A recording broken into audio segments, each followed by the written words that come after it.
ધોરણ 6 અને chapter number 3નો આ છેલ્લો પાઠ છે જમીન ખેડવા માટે હળનો ઉપયોગ. એટલે કે જમીન ખેડવા માટે આ સભ્યતાના લોકો જમીન ખેડવા માટે હળનો ઉપયોગ કરતા હતા. સુતરાઉ કાપડ, મેસોપોટેમિયા અને ઇજિપ્ત.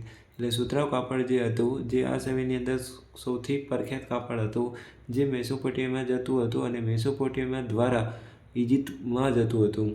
વ્યવસાય, ખેતી અને પશુપાલન. આ સભ્યતાના લોકોનો મુખ્ય વ્યવસાય ખેતી હતો અને પશુપાલન હતું. શિલ્પોને આધારે પોશાકની માહિતી. એટલે કે જે પણ ત્યાંથી શિલ્પો મળી આવેલા છે સિંધુ સભ્યતામાંથી, તેના આધારે તેમના પોશાક વિશેની માહિતી મળી આવે છે. સ્ત્રી પુરુષો બે કપડાં પહેરતા. એટલે કે સ્ત્રી અને પુરુષો અત્યારે જેમ પેન્ટ અને શર્ટ પહેરવામાં આવે છે તેમ તે પણ બે કપડાં પહેરતા હતા.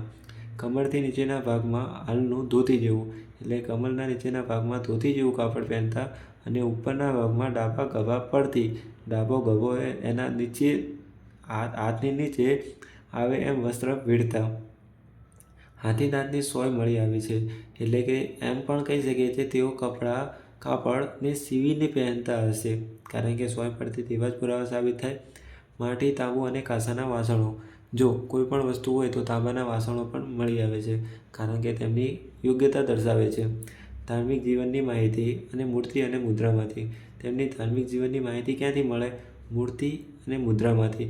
જે પણ મળી આવેલી છે તેના આધારે કહી શકીએ છીએ. ઇતિહાસકારોએ મળેલી માતૃકા દેવીની મૂર્તિને ધરતી માતાનું પ્રતીક માને છે.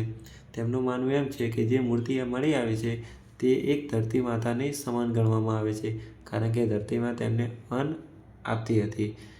અગ્નિપૂજાના અવશેષો. આ મોસ્ટ આઈએમપી લોથલ અને કાલીબંગનમાંથી મળી આવેલા છે.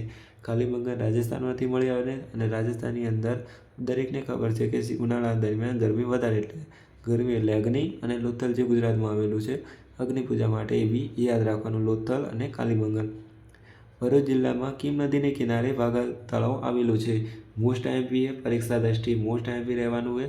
કોઈ પણ પરીક્ષા હોય ગવર્મેન્ટ, આ મોસ્ટ આઈએમપી કે ભરૂચ જિલ્લામાં કીમ નદીને કિનારે વાઘા તળાવ આવેલું છે.